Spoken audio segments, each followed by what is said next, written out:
મિત્રો ગામતળના દબાણોની વાત કરીએ તો ગામડામાં નાના મોટા દબાણો થતા આવ્યા છે.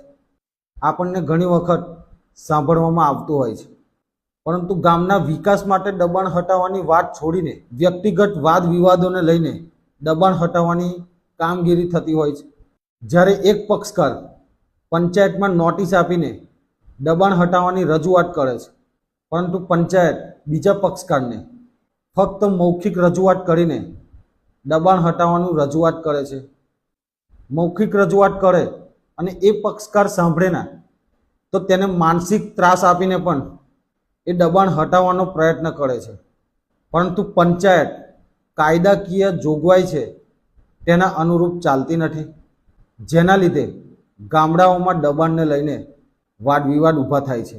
ઘણા ગામડાઓમાં મારામારીનો પણ માહોલ જોવા મળે છે.